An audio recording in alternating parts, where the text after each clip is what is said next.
ما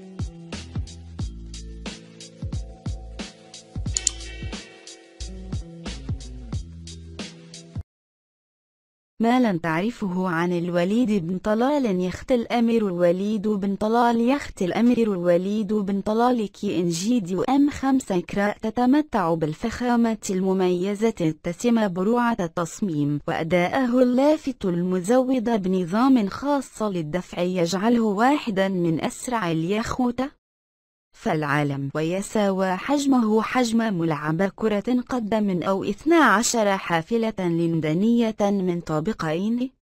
يعود تاريخ إنتاج اليخت إلى عام 1980 بتكلفة قدرها $100 مليون، ويبلغ طوله 86 مترا، والحمولة الكلية له 1767.8 طن. قام بتصميمه الأستراليون بني بيرج. ظهر اليخت في العديد من الأفلام العالمية للاستعانة به في التصوير، وأشهر تلك الأفلام فيلم جيمس بوند الفرسين الفرقين.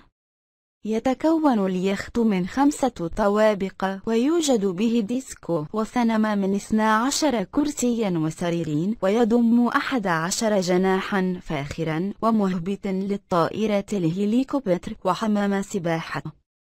القصر الطائر. حصل الأمير السعود أحد أثرى رجال الأعمال حول العالم على الطائرة الخاصة من إنتاج شركة إيرباص طراز A380، وكلفتها حوالي $485 مليون.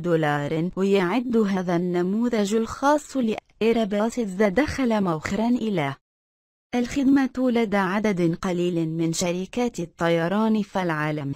وقال موقع مكوري الإخبار الإسرائيلي نشر أيضا مقطع الفيديو للطائرة إن الطائرة الأميرية أخذت اسم القصر الطائري، وتشمل من بين أمور أخرى قاعة للحفلات وغرفة اجتماعات و5 أجنحة ملكية وغرفة مع سجاد إلكترون، بحيث تكون دائما موجهة لمكة، ومصعدا يربط بين 3 طوابق في الطائرة، وموقفا لسيارة من نوع روز رويس، وعددا آخر من وسائل الترفيه داخل الطائرة.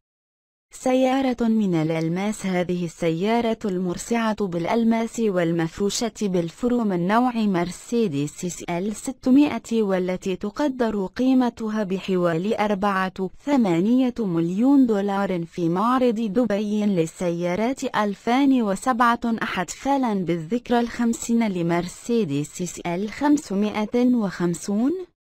وتعود ملكية السيارة الآن للأمير السعودي الوليد بن طلال، الذي يعد من بين أغنى 10 أشخاص في العالم وفقا لمجلة فوربس، وهي مغطاة بأكثر من 300 ألف مست، واستدعت عمل 13 شخصا لمدة أسبوعين لإنجازها، ويتوجب على من يريد لمسها أن يدفع $1000. الوليد بن طلال يتبرع بكامل ثروته للأعمال الخيرية في علن تاريخ صلح الأميري.